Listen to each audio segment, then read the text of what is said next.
Tortilla ahí. Ahí está, ¿no? ¿Ya? ¿Empezó? Ok. Muy bien, hermanos. Ya estamos en vivo para empezar nuestro estudio y vamos a iniciar con nuestro tema el día de hoy, que es el pacto de gracia. Nada más y nada menos, ¿verdad? Hermoso tema. Y recuerden que el pacto de gracia está precedido, según el orden de nuestro estudio, por otro pacto que estudiamos y se llama el pacto de redención. Una característica del pacto de redención es que es un pacto realizado en la eternidad, antes del tiempo, antes de que Dios creara el tiempo, el mundo, a nosotros. ¿Y cómo sabemos que antes de que Dios creara todo esto ya existía un pacto de redención planeado para nuestra salvación? Pues la Escritura nos da varios indicios. Uno de ellos, por ejemplo, es que Jesús dice que su Padre lo envió. Bueno, y si lo envió, es porque el Padre es el enviador y ya estaba planeado que el Padre enviaría a su Hijo. Pero también leemos en Efesios, por ejemplo, que el Señor nos escogió en Cristo antes de la fundación del mundo. O sea, ya había un acuerdo en la Trinidad, Dios Padre, Hijo y Espíritu Santo, de elegir a los que serían salvos, y esa elección es una elección eterna, no solo en el sentido que es para la eternidad, sino se realizó en la eternidad. ¿Ok?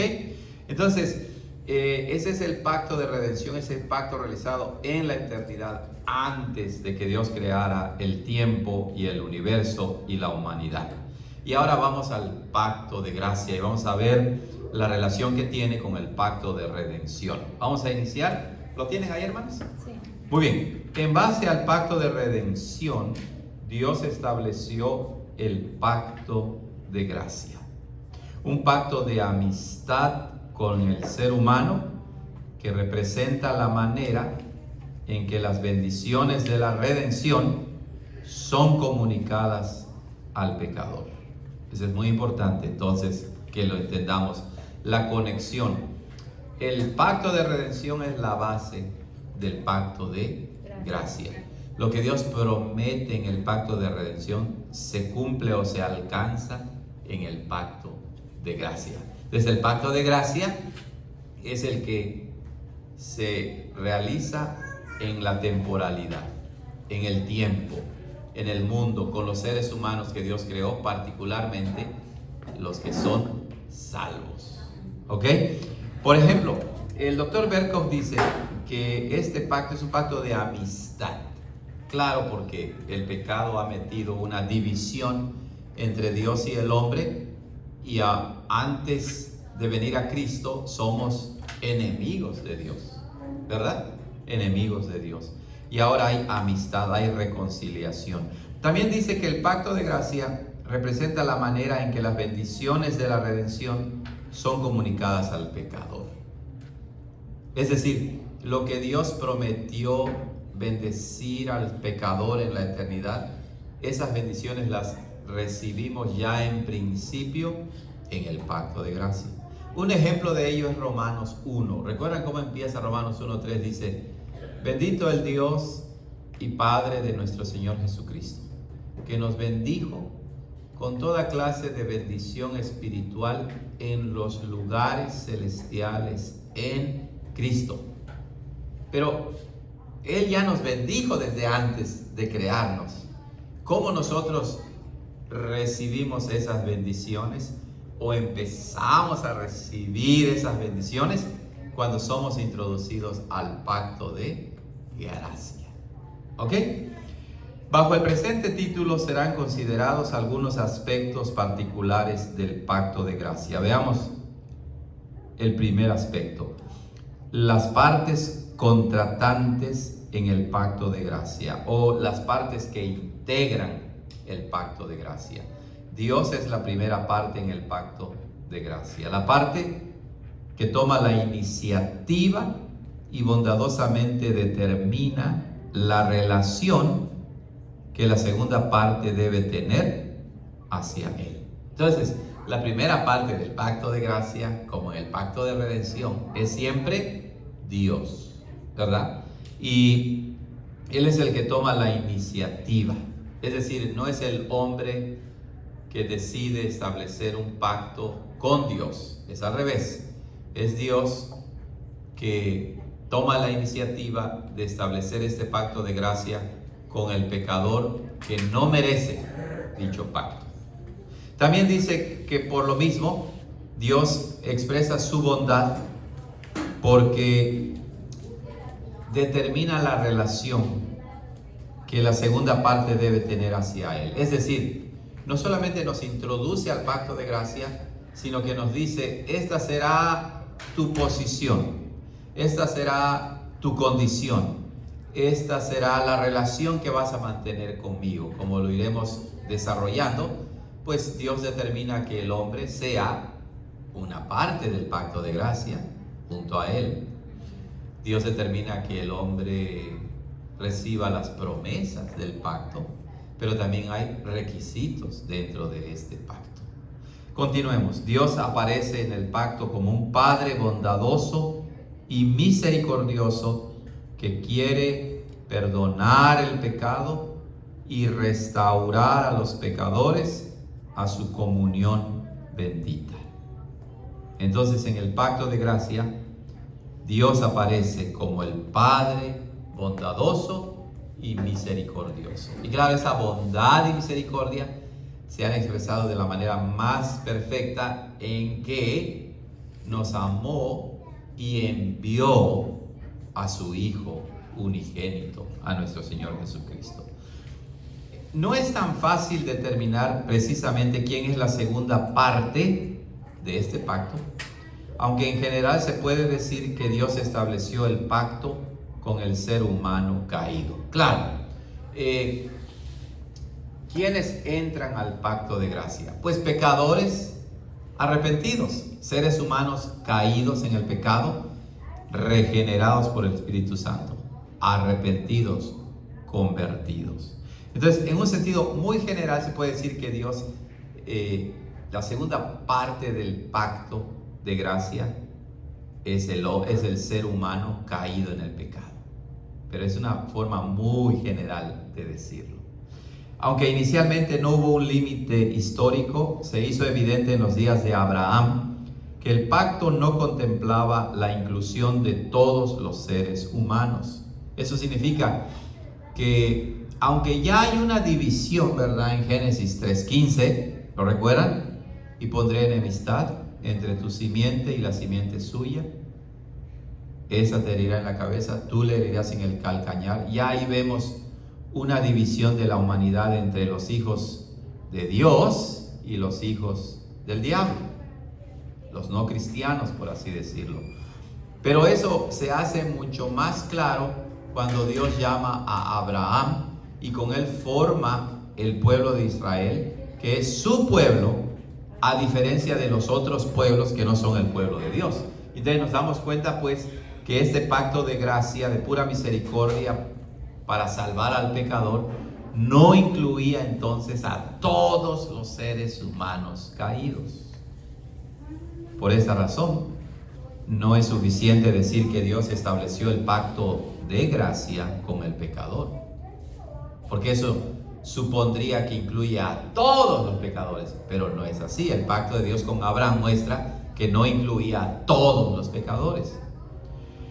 Debe existir cierta limitación y por eso algunos sostienen que Dios estableció el pacto con Abraham y su descendencia, es decir, con su progenie, con su simiente natural y especialmente con sus descendientes espirituales, porque tampoco, no todos los israelitas fueron salvos, ¿verdad? O dicho de otra manera, Dios lo estableció con los creyentes y sus descendientes. Sin embargo, la mayoría afirma que Dios estableció un pacto con los elegidos, o más bien con los pecadores elegidos. Para aclarar bien este asunto, es de vital importancia hacer una distinción muy necesaria. Lo que dice el doctor Berkhoff es muy importante, hermanos. ¿Quiénes son las partes que integran el pacto? Sin duda alguna, la primera es siempre Dios. Él lleva la batuta, Él pone los términos del pacto. La segunda parte, dice el doctor Berkhoff, no es tan fácil de determinar, porque hay pasajes que muestran que no todos los seres humanos están incluidos. Después dice él, y con Abraham Dios muestra que no todos los seres humanos del mundo, de todas las naciones, están incluidos dentro de este pacto. Pero aún dentro del pueblo de Israel, no todos los judíos que estaban dentro del pacto externamente realmente fueron salvos. Entonces, aún dentro del pueblo de Dios, Dios hizo su pacto de gracia, de salvación con los elegidos dentro del mismo pueblo de Israel. ¿Ok? Entonces, en última instancia, ¿quién es la segunda parte del pacto? Pues estrictamente hablando diríamos Dios y los pecadores elegidos.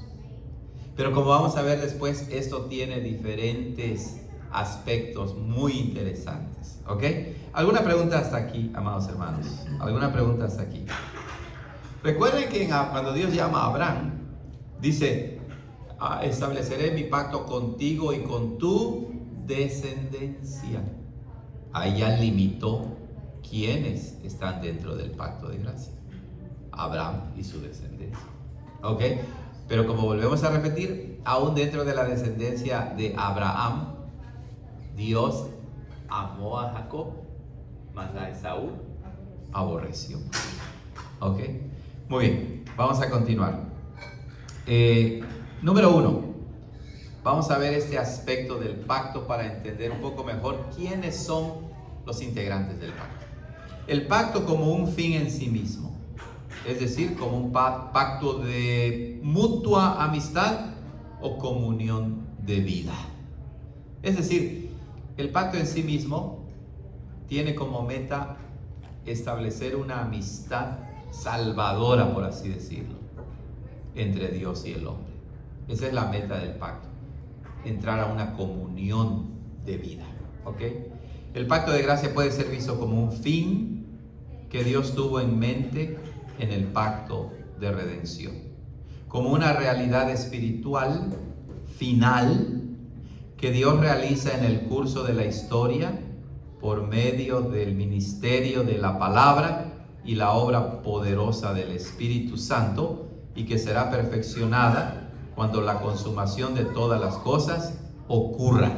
Noten aquí, el doctor Berkhoff dice que lo que Dios se propuso en la eternidad en el pacto de redención lo alcanza en el pacto de gracia.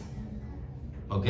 ¿Cómo entramos al pacto de gracia? Por medio del ministerio de la palabra, es decir, de la predicación de la palabra, de la lectura de la palabra, de la evangelización, la comunicación de la palabra. Pero no basta eso, sino también incluye la obra poderosa del Espíritu Santo, quien regenera, quien hace eficaz la predicación, la enseñanza, la lectura de la palabra. Pero incluso el pacto de gracia en la eternidad, aunque ya tenemos la garantía de la salvación, no la disfrutamos en toda su plenitud hasta que Cristo regrese por segunda vez. ¿Ok? Desde este punto de vista, entonces, consiste el pacto de gracia en una relación que fue solicitada y establecida. Es decir, una relación de amistad entre Dios y el ser humano. Una comunión de vida en la cual el ser humano participa de la vida divina. En otras palabras, la vida de la resurrección. Entonces, nuevamente, el pacto de gracia como un fin en sí mismo, sin tomar en cuenta todos los otros detalles que mencionamos hace rato. Como un fin en sí mismo significa que su meta es salvar, introducirnos a esa relación de amistad salvadora, de comunión íntima, una comunión de vida. Representa una condición en la que se mejoran los privilegios los privilegios para lograr fines espirituales. Claro, todo lo que Dios se propone en el pacto de redención se alcanza en el pacto de gracia, ¿verdad? Todo lo que Él promete se alcanza. Por eso dice el doctor Berkhoff, el pacto de gracia representa una condición en la que se mejoran los privilegios para lograr fines espirituales. Se reciben las promesas de Dios por medio de una fe viviente y se cumplen plenamente las bendiciones prometidas.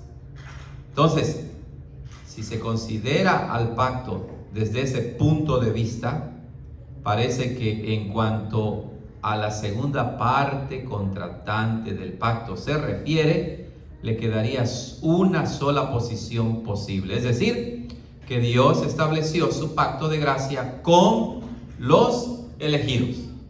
¿Ok? Recuerden, el pacto de gracia es uno, pero tiene diferentes lados, facetas. Cuando se ve como un fin en sí mismo, con la meta única de salvar, de entrar en amistad, de entrar en comunión de vida, pues los únicos que experimentan todas las bendiciones prometidas en este pacto son los elegidos. Desde este punto de vista se puede decir que las partes integrantes del pacto son Dios y los elegidos. Dios y los elegidos. ¿Ok? ¿Preguntas, hermanos, hasta aquí? Un comentario. Sí. No, Bueno, A ver, hermana. Cuando dice los elegidos, cuando la Biblia también hace la distinción, no es todo el pueblo de Israel, sino el Israel de Dios. Correcto. Los que Dios conoce. Correcto. Sí, hermana. Cuando decimos los elegidos, pues se refiere a aquellos que Dios en la eternidad ha destinado o predestinado para ser salvos. ¿Quiénes son? No lo sabemos, ¿verdad? Por eso es que la iglesia predica, evangeliza, para que de esa manera Dios va agregando a su pueblo, a su pacto de gracia, a los pecadores que serán salvados. Pero esto nos recuerda una vez más correctamente que cuando Dios hace un pacto con Israel, su pacto en el sentido más estricto es hecho solamente con los elegidos de entre el pueblo de Israel. Ahora, hay un sentido, lo vamos a ver a continuación, en que el pacto es hecho con todo el pueblo de Israel, pero en este sentido de fin, de meta, de salvar, el pacto de gracia solamente tiene dos integrantes: Dios y el pecador elegido. Entre los elegidos están otros elegidos. O sea, se puede hablar de la elección en dos sentidos, ¿verdad? En la elección de elegir al pueblo de Israel en su totalidad como el pueblo de Dios de una manera externa, nacional. Pero la elección para vida, para salvación, es esa elección que solamente incluye a los que serán salvos para siempre. ¿Ok, hermana? Ya se me fue. A ver. No, es decir, no hay otra forma de ponerlo, porque así Dios hubiera elegido a todo el mundo sin excepción, iban a ser sus elegidos. Correcto. Porque no había otra parte que Correcto. dijera, oh sí, Así yo es. también acepto el pacto. Así si no es. era por elección de Dios. Correcto, hermana. Entonces, cuando Dios establece su pacto con el pueblo de Israel, no todos los judíos aceptaron el pacto. Lo leemos, ¿verdad? En el Éxodo, en Deuteronomio, en los sermones que da Moisés, como dice: ustedes son pueblo de dura cerviz. Pero dentro de esos rebeldes estaba siempre, como dicen los profetas, el remanente, el resto santo de Israel, que sí creyeron, y por lo tanto ellos eran los elegidos para salvación dentro del pueblo de Israel. ¿Ok? Continuemos. Dice, se trata entonces de un acuerdo de gracia, no de mérito, eso es lo que quiere decir, entre Dios y el pecador elegido, en el que Dios se ofrece a sí mismo con todas sus bendiciones de salvación al pecador elegido, y el pecador elegido, recibe a Dios y todos sus dones de gracia por medio de la fe. Lo maravilloso de todo esto es que nosotros que estamos estudiando ese tema, nos percatamos que por la pura gracia de Dios somos los elegidos de Dios. Y uno dice, Señor, ¿por qué me escogiste a mí? Gloria a Dios por ello, ¿verdad? Porque nadie lo merecía. En vista del hecho de que en Abraham se cumplió la bendición central del pacto, la Escritura lo llama amigo de Dios.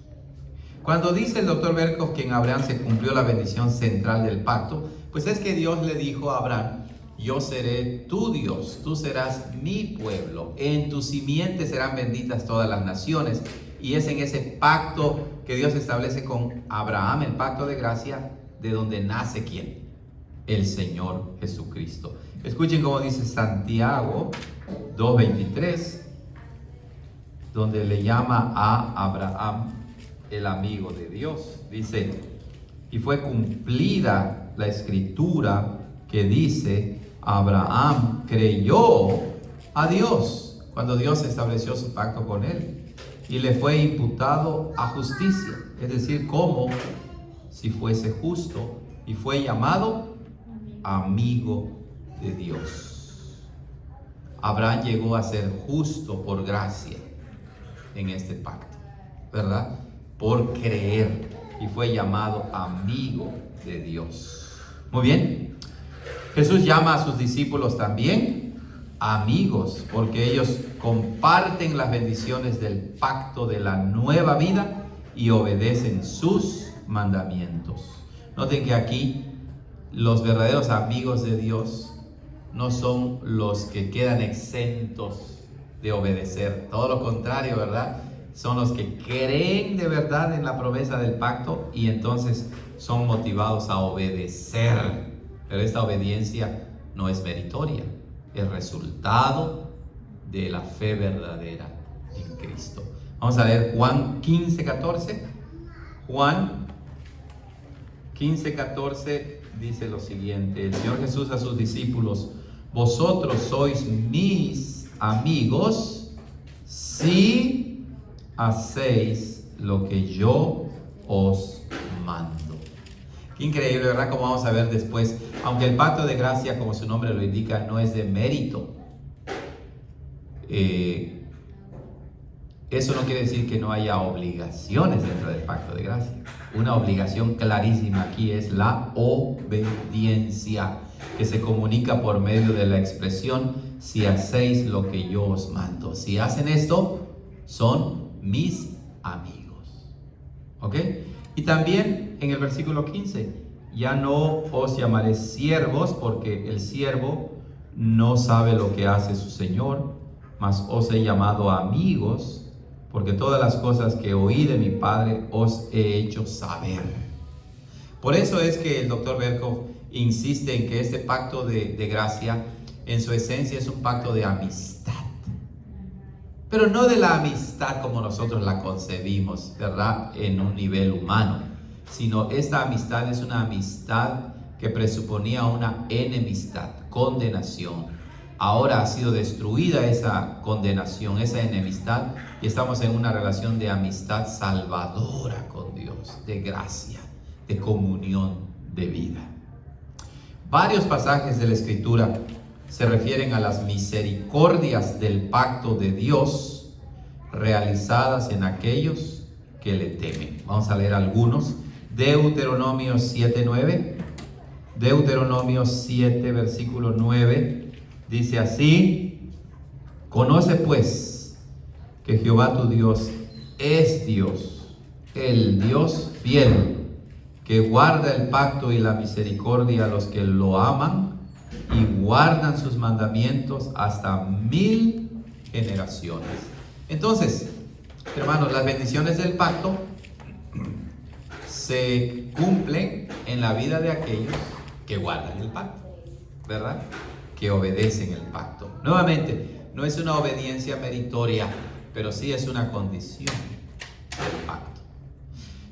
Otro pasaje sería 2 de Corintios 6:14, 2 de Crónicas 6:14, 6, versículo 14, dice así: Jehová Dios de Israel, no hay Dios semejante a ti en los cielos ni en la tierra, que guardas el pacto y la misericordia a tus siervos, los que andan delante de ti con todo su corazón. ¿Ya vieron? Entonces las misericordias del pacto es otra forma de decir las bendiciones del pacto, las promesas del pacto se reciben en los que obedecen sus mandamientos. Ellos son los recipientes de esas promesas, de esas misericordias. Vamos a leer el Salmo 103, 17. Salmo 103, versículo 17. Escuchen cómo dice allí: mas la misericordia de Jehová es desde el siglo y hasta el siglo sobre los que lo temen, y su justicia sobre los hijos de los hijos, sobre los que guardan su pacto y los que se acuerdan de sus preceptos para ponerlos por obra. Ahí está, muy muy claro. Aun cuando estás dentro del pacto, incluso podemos ser elegidos de Dios, pero por nuestra rebeldía no recibir ni experimentar las promesas del pacto. Eso es interesante, pero así es. Ustedes lo ven cuando en nuestra vida diaria no vivimos conforme a los mandamientos de Dios. No vivimos confiando y dependiendo de Dios, poniendo toda nuestra esperanza en Él, echando nuestras preocupaciones sobre Él porque Él cuida de nosotros. ¿Acaso experimentamos el amor y la misericordia de Dios? No es que esté lejos la misericordia de Dios, está con nosotros, pero nosotros no la vivimos, no la experimentamos personalmente por la dureza de nuestro corazón. Pero cuando cambia nuestra actitud, entonces lo que está allí es nuestro. Lo que está ahí, echamos mano de ello por medio de la fe, por medio de nuestra actitud incluso de vivir con alegría, con confianza en Dios. Nuevamente, cuando vienen los problemas es ahí donde llega la hora de la verdad, ¿cierto o no? Ahora que pasó lo del accidente de Moisés, estaba yo completamente abrumado. ¿Qué pasa conmigo, verdad? Me sentía yo muy mal, débil y todo, y digo: Señor, tengo que parar esto, perdóname por no confiar en ti. Y entonces fue cuando empecé a encontrar descanso. Ahora, Dios no tenía su misericordia sobre mí, sí, por eso es que no me destruyó. Nuevas son las misericordias de Dios cada mañana, y por eso no hemos sido consumidos. Pero sí, cuando no andamos en fidelidad a Dios, no experimentamos, no las vivimos, las promesas de Dios, las misericordias de Dios. ¿Comentarios, hermanos? Y una pregunta. Sí, hermana. Porque ahorita que está diciendo eso, las consecuencias que vivió el pueblo de Israel, pues lo que está diciendo fue por causa de los verdaderos hijos de Dios que no le creyeron, o por todos los israelitas rebeldes. Yo creo que Deuteronomio es claro. Los profetas, el libro de Reyes, de Crónicas, son muy claros en mostrar que la cautividad babilónica, ¿verdad?, fue producto de la rebeldía, de la obstinación, de la idolatría, del adulterio espiritual del pueblo de Israel. Pero, y esto es lo interesante, aún aquellos que no eran idólatras y que amaban a Dios, ellos también sufrieron las consecuencias de la desobediencia de la mayoría del pueblo de Israel. Esa es una de las características del pacto, que el pacto no es algo individual, ¿verdad? Es personal, pero no solo individual, sino el pacto es corporativo. El pacto incluye a todos, ¿verdad? Y claro, aunque sufren las consecuencias del pecado de los demás, no serán condenados con los demás. De la misma manera, el otro lado de la moneda del pacto de gracia es que cuando en una familia hay los padres, los hijos viven de acuerdo con la voluntad de Dios, aunque haya uno o dos hijos rebeldes, aún esos hijos rebeldes gozan de tener padres temerosos de Dios, gozan de tener un hogar donde vivir, gozan de la bendición de vivir en un hogar cristiano. Pues a nivel iglesia es lo mismo, ¿verdad? Que no todos los que están en la iglesia son creyentes, e incluso no todos los que somos creyentes vivimos conforme Dios quiere, haciendo lo que Él manda, pero Dios extiende su misericordia a todos dentro de la iglesia, ¿cierto o no? Lo hemos visto varias veces con personas que han venido a la iglesia y se han ido, pero cuando están dentro de la comunión, lo expresan, lo dicen verbalmente: me gozo, veo la diferencia. Pero cuando se alejan, uno dice: no, estuvieron externamente, por así decirlo, disfrutaron de bendiciones externas del pacto, pero no de la verdadera esencia del pacto, esta comunión de vida y de amistad y de salvación. Interesante, ¿verdad? Interesante. Muy bien. Jeremías 31, del 31 al 34, y Hebreos 10, del 8 al 12, indican la manera en que esto se lleva a cabo en la nueva dispensación, es decir, en la época del Nuevo Testamento. Vamos a ver, Jeremías 31. Jeremías 31 dice lo siguiente, versículos 31 al 34. He aquí que vienen días, dice Jehová, en los cuales haré un nuevo pacto con la casa de Jacob y con la casa de Judá. No como el pacto que hice con sus padres el día que los tomé de la mano para sacarlos de la tierra de Egipto, porque ellos invalidaron mi pacto, aunque fui yo un marido para ellos, dice Jehová. Porque este es el pacto que haré con la casa de Israel después de aquellos días, dice Jehová. Pondré mi ley en su interior y sobre el corazón de ellos la escribiré, y les seré por Dios, y ellos me serán a mí por pueblo. Y nadie enseñará a su prójimo ni nadie a su hermano diciendo: conoce a Jehová, porque todos ellos me conocerán, desde el menor de ellos hasta el mayor de ellos, dice Jehová, porque perdonaré la iniquidad de ellos, y de su pecado no me acordaré más. Entonces noten cómo Jeremías está profetizando que un día Dios renovaría su pacto con el pueblo de Israel, ¿verdad? Y entonces, en la renovación de este pacto, porque Dios no hace un pacto completamente nuevo, como veremos después, pero sí quita esos elementos nacionalistas, ¿verdad? Étnicos y externos de los sacrificios y todo ello, que los israelitas los habían tomado como cosas meramente externas y pensaban que ya habían cumplido. No, por eso dice, el nuevo pacto lo escribiré en su corazón, en su ser, en lo interior, ¿verdad? Perdonaré sus pecados. Y es así como ahora nosotros, por la fe en Cristo, recibimos las bendiciones del pacto. Pero vamos a leer Hebreos 10. Hebreos 10, del 8 al 12.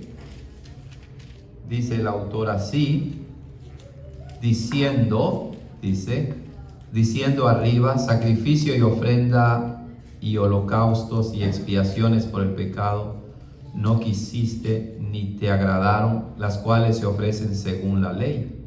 Entonces dijo: he aquí que vengo para hacer, oh Dios, tu voluntad. Quita lo primero para establecer lo segundo, por cuya voluntad somos santificados mediante la ofrenda del cuerpo de Jesucristo, hecha una vez para siempre. Y ciertamente, dice, todo sacerdote está en pie cada día ministrando y ofreciendo muchas veces los mismos sacrificios que nunca pueden quitar los pecados. Pero Cristo, habiendo ofrecido por los pecados un solo sacrificio para siempre, está sentado a la diestra de Dios. Noten entonces cómo el pacto de gracia es el mismo pacto que Dios establece con los judíos, pero lo establece con diferentes aspectos, metas, por así decirlo. El pacto era más externo, ¿cierto o no? Exterior, sacrificios, ritos. Pero el Señor dice: Todo eso apunta a la llegada de Cristo, y el pacto en su aspecto del Nuevo Testamento se recibe con fe verdadera a lo que apuntaban los sacrificios del Antiguo Testamento. Ya no reside en cosas externas como los judíos lo habían mal interpretado. Bueno, esto nos alerta a nosotros. ¿En qué sentido nos ayuda? De muchas maneras, pero una de ellas es la siguiente: que entonces el nuevo pacto en Cristo para con sus elegidos tiene este matiz especial de ser un pacto más interno que externo. Pero eso de ninguna manera significa que no tenga un aspecto externo. Predomina el aspecto interno, un cambio interno, un cambio del corazón que entonces se va a manifestar externamente. Así es, hermana. Es imposible que los que están en Cristo no den frutos, ¿verdad?, de salvación. Y también nos alerta ante el hecho de que no debemos basar nuestra fe cristiana, nuestra salvación, en obras externas. Por eso es que hemos dicho que no hay cristianos mejores que otros cristianos. Esa es una forma de hablar que se puede entender correctamente, pero confunde. Porque cuando dicen yo soy mejor cristiano que tú, lo que está diciendo es yo soy más salvo que tú. Dios me acepta más a ti que a mí porque yo... Y entonces se dan cuenta, esa forma de hablar conduce a pensar que el pacto de gracia es un pacto basado en acciones externas. No, nadie es mejor cristiano que otro, porque Cristo ya murió por nosotros, ya nos lavó con su sangre. Lo que se quiere decir es, unos son más maduros que otros, pero uno no puede ser más hijo de Dios que otro, ¿verdad? Dios no tiene, como dice la Escritura, Dios no nos trata como bastardos, como dice también el libro de Hebreos. Todos somos hijos de Dios. Los elegidos, todos somos hijos de Dios.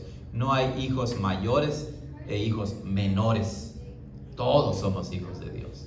Gloria a Dios por eso, ¿verdad? Porque si no, imagínense. Entonces, cuando alguien empieza a decir, es que siento que debo hacer esto, siento que debo hacerlo, hay que tener cuidado, porque todo eso que sienten, que piensan que así van a estar mejor con Dios, han perdido de vista en qué consiste el pacto de gracia. El pacto de gracia consiste en que Dios, en la eternidad, ¿verdad?, se dispuso a salvarnos por medio de su Hijo Jesucristo, y nada de lo que tú hagas podrá salvarte más, porque ya estás salvo completamente en Cristo. ¿Ok? Que uno viva para experimentar mejor lo que ya es diferente, es diferente.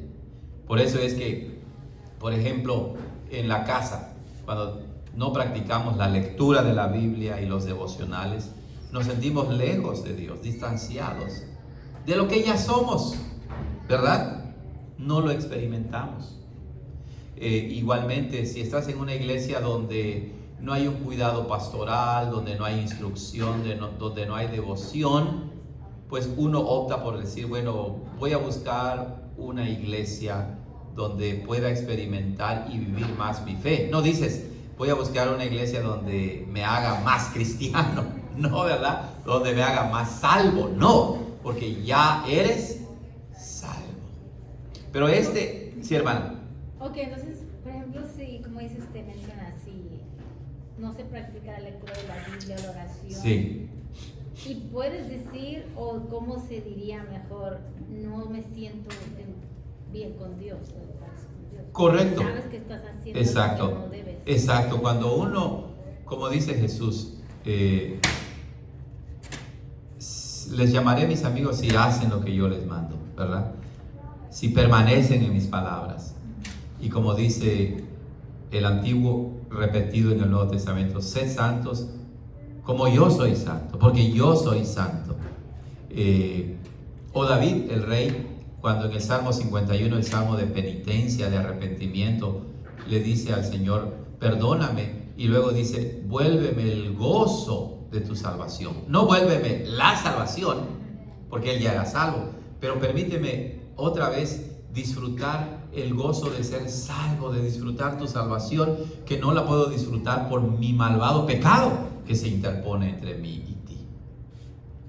Entonces, no sé si ayuda un poco eso. No, lo de la hermana. salvación lo entiendo, Ajá. pero cuando dices que no podemos decir como no me siento bien con Dios.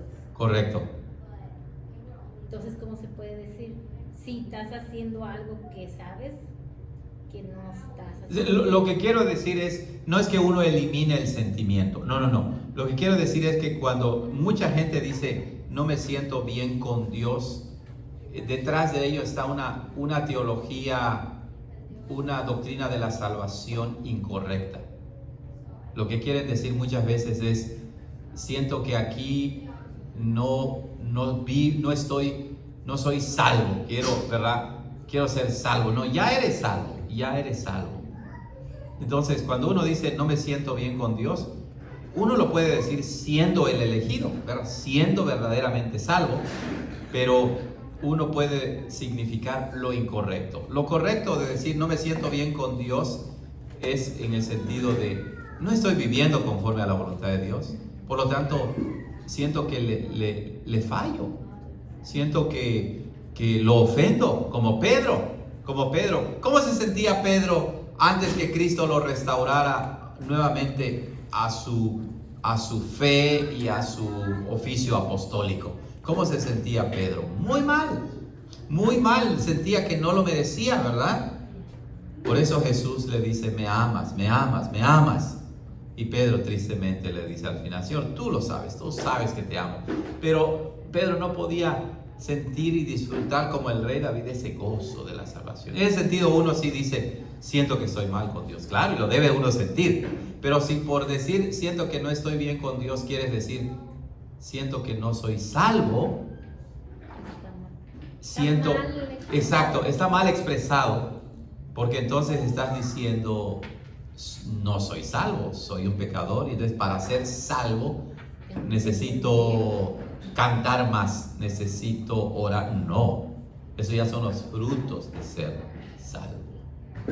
Entonces la doctrina del pacto, se dan cuenta, tiene muchas ramificaciones súper importantes. ¿Ok? Sí, hermano. Que dice ofrenda y sacrificio, lo que hiciste, uno dice, ¿cómo? Si él lo dijo. Exacto. Pero lo que ustedes diciendo entonces que no era suficiente para que fueran salvos. Sí, hermana, cuando él dice ofrenda, sacrificios no quisiste, está haciendo eco de Isaías cuando dice, estoy cansado de sus sacrificios y de sus holocaustos. O sea, Dios mismo se lo dice al pueblo de Israel, y Dios dio esos sacrificios externos, pero para que pusieran su fe ¿dónde? En el Cristo que iba a venir. Pero ellos se centraron en lo externo nada más. Y entonces Dios dice, aun cuando yo mandé esos sacrificios, pero si no los practican con la meta correcta, pues entonces ya están basando su salvación solamente en lo externo.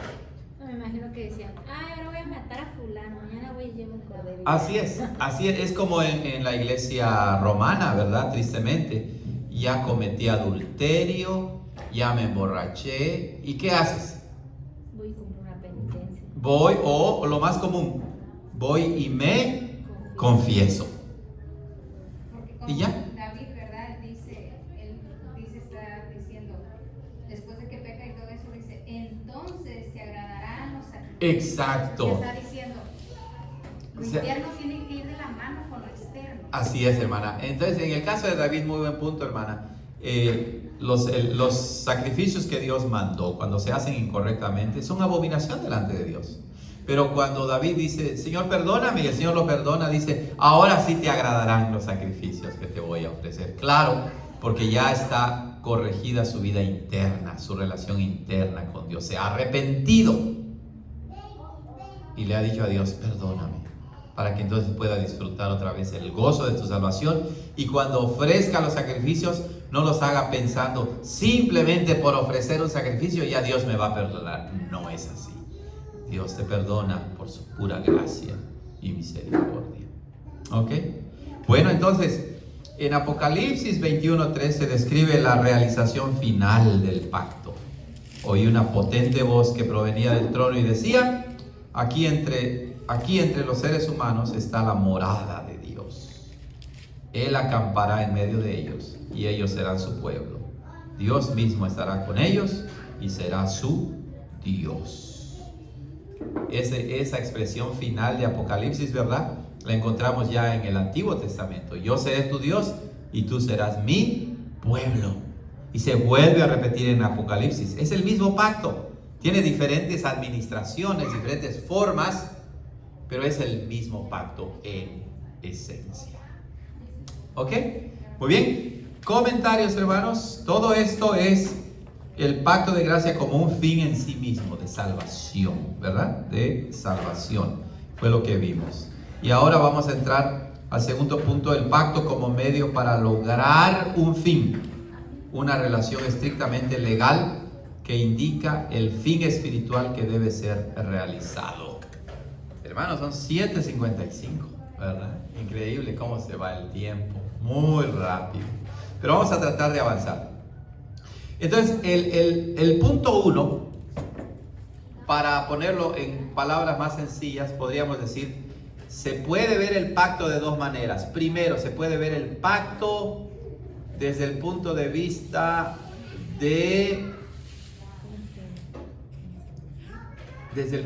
interno, redentor, salvador. Y en ese sentido, Dios hace su pacto solamente con los elegidos. Pero ahora vamos a ver que este pacto de gracia también tiene un aspecto externo. Y es por eso que se utiliza la expresión una relación estrictamente legal. ¿Eso qué quiere decir? Bueno, pues tiene la idea de un juez, ¿verdad? Que legalmente dice, esos son los términos para que tú vivas.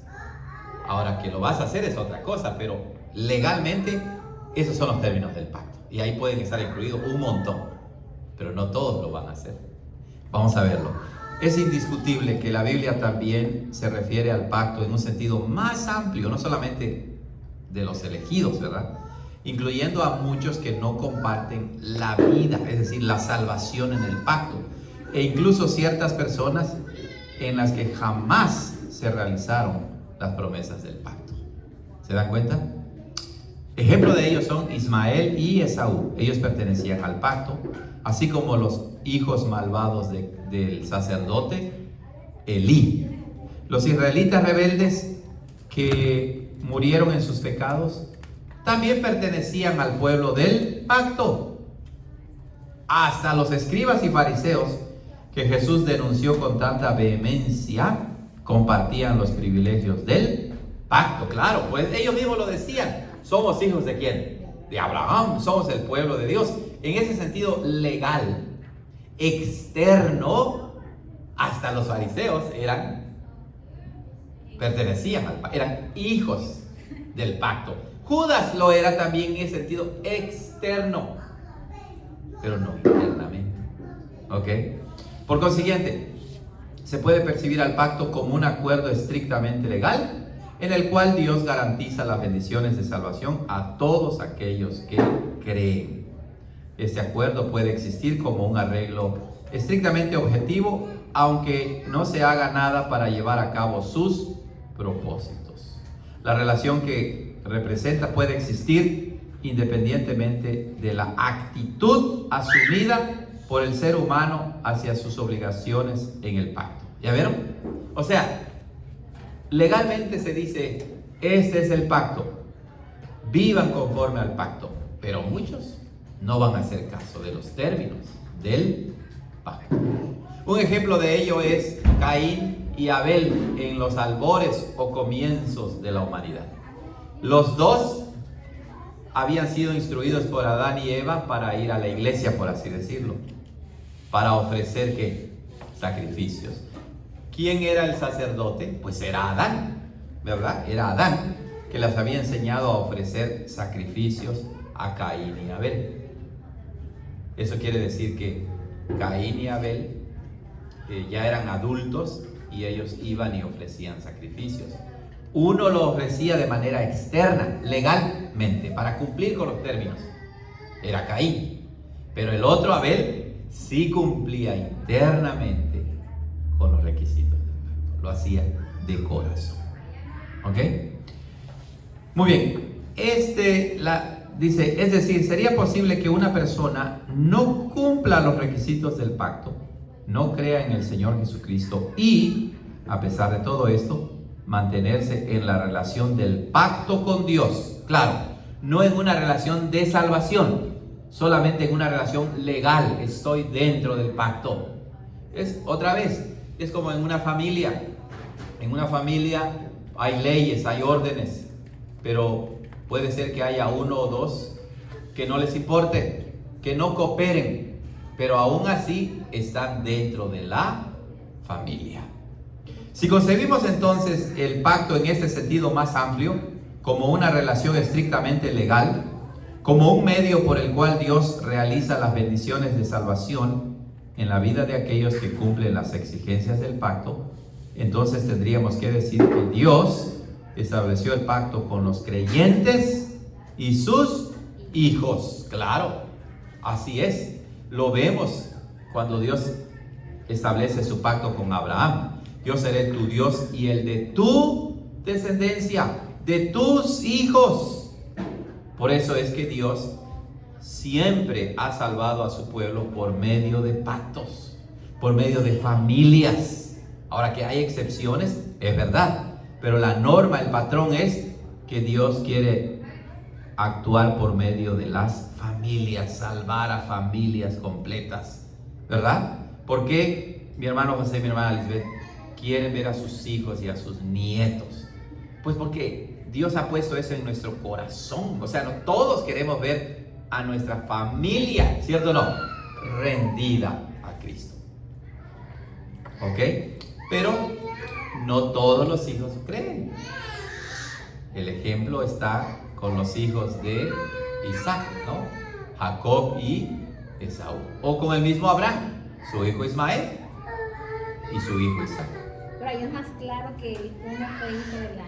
Así es, ahí es más claro, pero en el caso de Isaac y sus hijos, no era, o sea, era más claro en el sentido de que ambos eran hijos del pacto, del mismo padre y de la misma madre, y aún así, uno creyó y el otro no creyó. Pero eso no quita el hecho de que Dios establece su pacto en ese sentido amplio, externo, legal, con los creyentes y con sus hijos.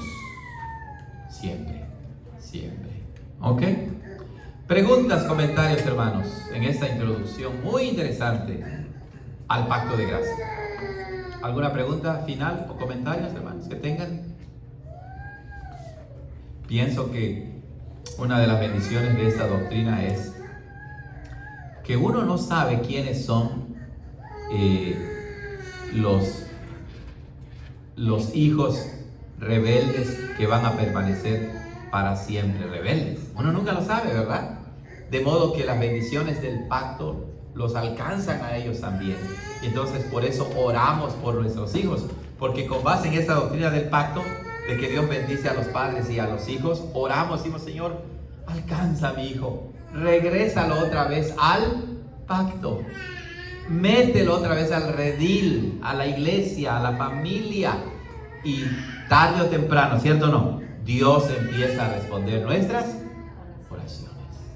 Pero no debemos ceder, no debemos dejar de orar por nuestros hijos, por nuestra familia. Él los traerá dentro de su pacto, otra vez, según su misericordia, según su voluntad. Hermano Julio. Y en otro sentido también, ¿verdad? Pues nos ayuda a ser más humildes, ¿no? Claro. Al considerar que incluso, por ejemplo, el hecho de que venimos a la iglesia y Sí. leemos la Biblia, Sí. oramos y tratamos de hacer todo bien, aún así, ¿verdad? Hay una consideración interior, ¿verdad? Sí. Para considerar si lo que estoy haciendo lo hago solamente de manera externa. Correcto. O lo estoy haciendo. Así es. El hermano Julio indica, ¿no?, que esta doctrina del pacto, esos dos aspectos del pacto, nos hacen ser humildes. Porque aunque venimos de todo corazón, nuestro corazón está dispuesto a lo externo a veces, ¿verdad? A basar nuestra relación con Dios con base en lo externo nada más. ¿Acaso nunca han pensado que en una ocasión han dicho, siempre voy a la iglesia, ¿verdad? Siempre leo mi Biblia, cosas que son malas? No, son buenas, pero ya no las estamos basando en el Evangelio mismo, en la persona y en la obra de nuestro Señor Jesucristo. Te glorificas a ti mismo. Incluso cuando uno se siente bien a veces, incluso cuando uno dice, me siento bien con Dios, a veces no necesariamente lo estamos diciendo o entendiéndolo correctamente, porque a veces nosotros romantizamos nuestra relación con Dios, ¿cierto o no?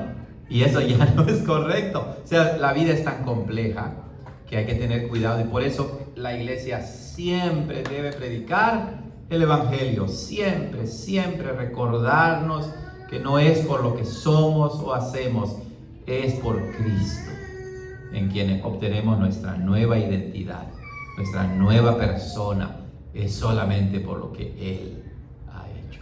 Y a veces también es al revés, haces algo que no debes y dices, pero es por la obra de Cristo que soy salvo. Exacto, usamos la obra de Cristo para justificar nuestros pecados, a fin que ya soy elegido, ya me salvó, no importa cómo yo viva. No, tampoco eso es correcto. Por eso es que uno tiene que estar siempre pendiente de no tergiversar el Evangelio. Ni a la izquierda ni a la derecha, ¿verdad? Tenemos que ir en medio, siempre en medio. Pasajes también como cuando leemos, no recuerdo en qué contexto lo dice, ¿no? Pero cuando dice, engañoso es el corazón. Así es, Jeremías. Pues para considerarlo algo Sí. que yo hago obra. Así es, el corazón es perverso más que todas las cosas, dice. Imagínate. De mi corazón. Así es. Entonces, nosotros no debemos decir, hago eso porque nace de mi corazón. Dice la Biblia, el corazón es perverso, más que todas las cosas. Hay un sentido correcto, ¿cierto o no? Cuando el corazón ha sido regenerado, entonces sí. Porque el corazón por naturaleza es malo, Por eso Dios dice, les voy a dar un nuevo corazón. Muy bien, hermanos, vamos a terminar entonces aquí con nuestra clase y continuamos la siguiente semana con la letra B, ¿verdad? Vamos a anotarlo aquí antes que se me olvide. Sería la siguiente clase el 31. No, perdón, el 4, ¿verdad? El 4, y vamos a entrar, al menos déjeme ver, Voy a llevar aquí en la página 124, ¿verdad? Página 124, para que no se me olvide, en la letra B, las promesas y requisitos del pacto de gracia. Vamos a hacer una oración y así terminamos la grabación, hermano Julio, ¿ok? Vamos a orar. Señor, gracias. Gracias porque eres bueno y nos bendijiste mucho por medio de este estudio. Ayúdanos para que nuestro corazón, nuestra mente estén siempre atentos al Evangelio, a Cristo nuestro Señor, y podamos vivir como a Él le agrada. Concédenos seguir estudiando este tema tan importante. En Cristo Jesús te damos gracias. Amén. Que el Señor les bendiga, amados hermanos.